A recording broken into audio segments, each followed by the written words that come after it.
boosted up so much with the Fatal Bonds. EternaLEnVy now getting jumped on. Yeah, trying to have a crack. Rose is in the neighborhood, so he'll start off with a Shadow Word, but then he gets initiated on. Both the Ignite plus the Blast. EternaLEnVy with the Starfall. QO is dropping low. Remember, he's got the Shadow Word on him, and the Fatal Bonds together. EternaLEnVy so low too. They'll find the kill, but DuBu can. Oh, he can see uphill, and he'll find that hit. That is a rich Ogre now, getting both of those kills. They look for a counter-attack on the bottom lane. Forev, real issues to run away from this one. It's not the Omni-Knight which we saw from MP previously, where they got a lot of early levels, including the points up in D-Gen Aura. Got him but again. You still have that burst in lane. EternaLEnVy's preparing himself almost like the roaming forward position. Looks for the arrow off target. Kira didn't see her coming, but the Starfall will connect. EternaLEnVy still taking a lot of damage from the tower, but the damage to the creep wave is not enough to kill QO. QO gets the crit, but he's almost down. He drops so low and survives. The Fatal Bonds just didn't do enough work. And pressuring him from MVP in the top lane. They end up getting a kill on the Warlock. Let's rotating up there, but he's TPing into the middle of 3 heroes. He's got Repel on him, so they can't stun straight away. But the Repel doesn't last too long, and they know what the grab! He caught him with the telekinesis, pulls him back in. EternaLEnVy, well, grabbed by the tail and yanked back into MVP.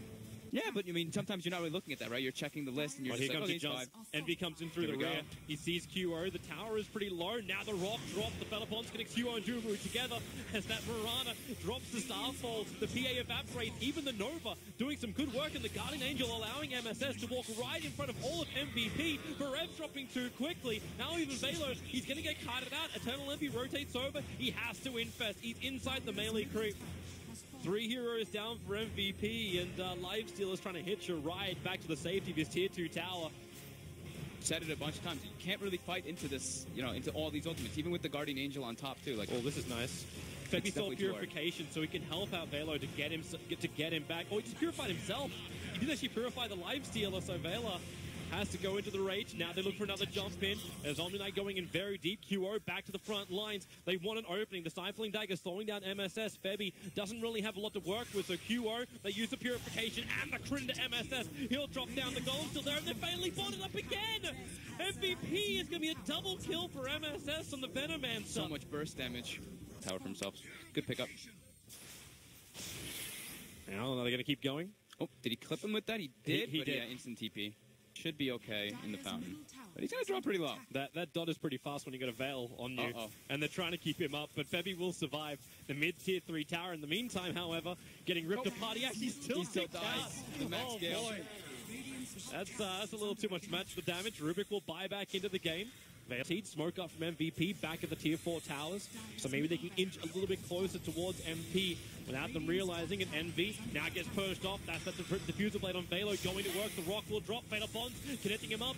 Febby is the owner as well as QO. They're all tied together. Velo needs to do so much work with Armlet Toggle, but he just can't do enough, or can he? He's infested up. Forev will give him a ticket to freedom. But how much freedom? They're still going to get the Rex. They're still going to get the objective that they wanted. Probably not getting both. Maybe the Lifestealer will go for a different type of build. Maybe just go for the Basher. Maybe he goes for the Deso. Here the jump QO. That's a Lifestealer infested inside of him. Just forward. Wants EternaLEnVy. They need the vision. The Gust pushing back the Timbersaw. He can't find, but the BKB allows QO to break free. Goes in deeper on the back of AUI. They really want that draw, but the Fatal Bond's going to start connecting them up together. In fact, that was a Febby that stole that for the moment. Now they're retreating out. EternaLEnVy slowed down once again, but the Timber Chain through for Forev. The damage. EternaLEnVy is saved by Repel. He's going to get away, and MVP have lost 3. They just fight from the tree lines. Febby's in there with Rose as Forev is also on the run back out. He'll Timber Chain away. Febby not successful with the TP. Mirana gets just enough damage, and now is Timbersaw, the last one for MVP, and it is in fact a full team wipe in favor of MP. And that may retreat. They still have Rock up. They still have GA available. Can just go for a GG push if they wanted, but QO, he's going ham, he wants to go for it. Now the rock will drop. Will there be enough damage? They're focusing on Savage to try and stop that GA. It won't happen, and there it is. GG, well played. It was the last roll of the dice, and well, the odds weren't really that great. So MP take game 1 against MVP.